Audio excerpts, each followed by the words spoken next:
wanted to do a quick interview with you to, get a little bit of your legacy down.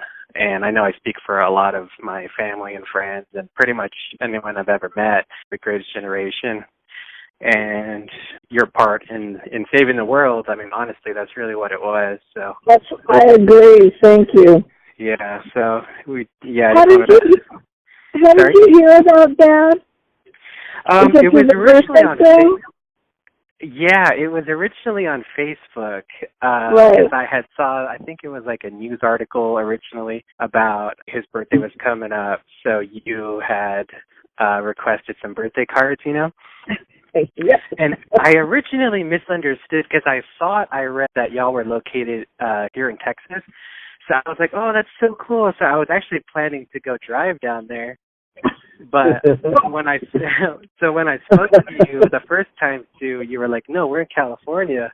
I was like, yeah. Oh, wow. Round up.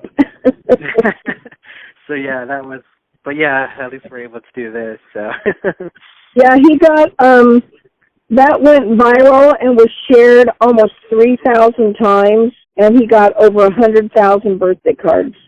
Wow, that's amazing. Have y'all gotten through all of them yet? Yes, we opened every single one.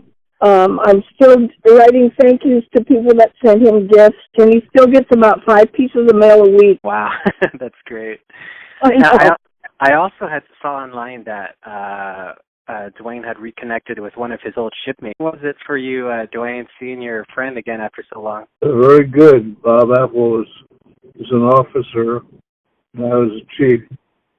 He remembered me, contacted me, and we went down and had lunch with him.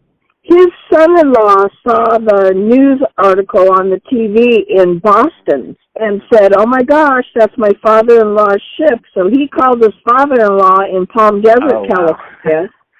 Yeah. And said, I think this guy was on your ship. And so long story short, we made a connection, made arrangements to go have lunch, and CBS filmed it. So let's take a little bit of a step back. So is it correct you enlisted shortly after Pearl Harbor? Is that correct? Yes. Okay. Yes, is Pearl Harbor kind of what led you to enlist? Well, I wanted to enlist before that. And okay.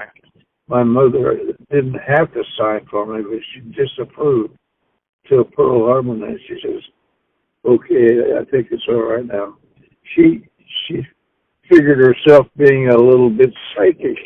She had a premonition, apparently, about Pearl Harbor. If I joined before, I might have been involved in it. But after it happened, she was okay with it. So he joined in, I think his documents say February of 42. Gotcha. Okay. And I also saw you had become a chief sonarman. Is that right? Yes, that's correct. That's really cool because my dad actually became a sonarman as well. And I can't remember what his ship name was, but he served in the Desert Storm. So I was like, wow, that's a really cool connection. And my sister actually is in the Navy right now, her career as well, which is really cool. But yeah, definitely proud of her for that.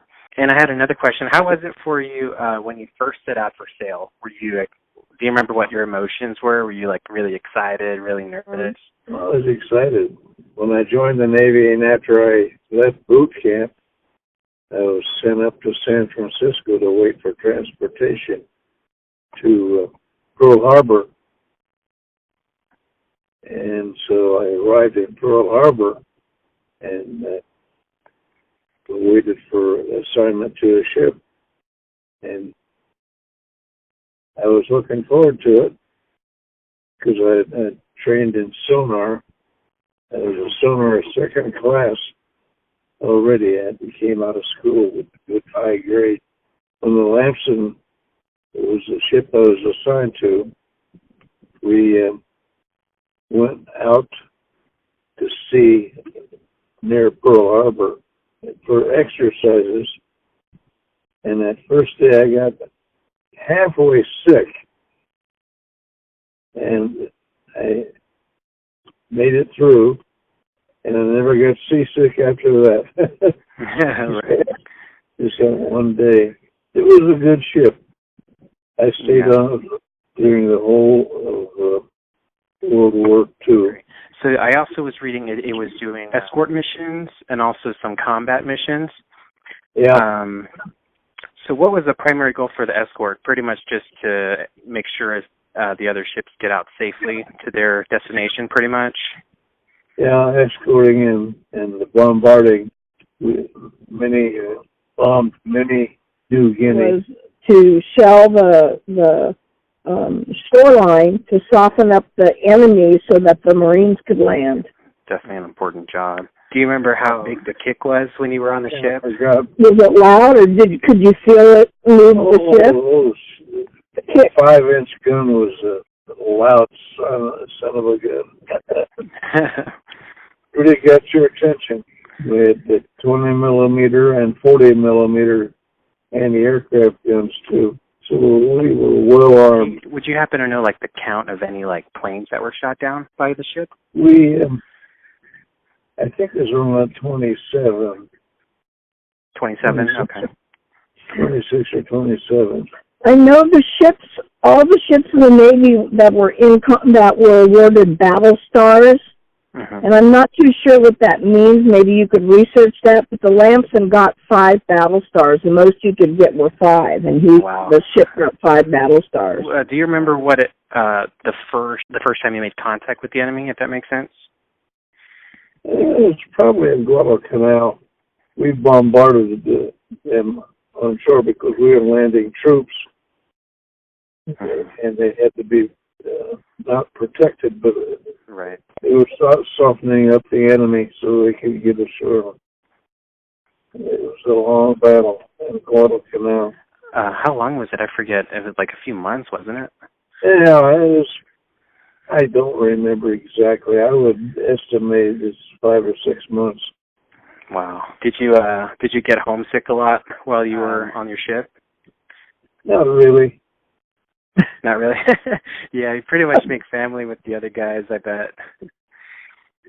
I didn't have any brothers or sisters. My parents, stepdad and mother, and I was enjoying the Navy life. Right. Like the excitement of getting on the ship, exploring different places. 44 when his ship was hit. Basically abandoned ship because it was coming. That and like, oh my goodness, like you don't know what's going to happen. You're going to be overboard. What was that like? We were all scared as hell. We saw this ship coming in, low on the water, kind of wallowing back and forth to avoid being hit because everybody was firing at it. The ship or the plane? You said you saw the ship. You mean the plane? You saw the plane. Yeah, we saw the plane coming in. At any rate, it... by the time it hit, I imagine you had already gone overboard, right? Yeah. It came in from the stern to the back. We had 2 stacks, and it hit between the 2 stacks and into the superstructure. Right. 1 deck below the bridge. And I was on the bridge. Oh, wow. The ship was on fire, and the captain ordered the bridge to abandon ship, as they call it. And I had a bruised bottom from tucking in the water with ash. And we got picked up by another ship, and eventually they made temporary repairs. An island down there, I forget whether it's a real ball.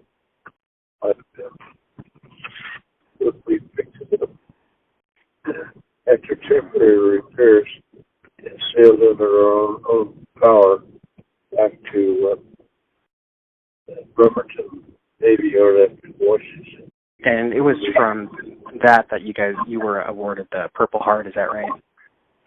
Yeah.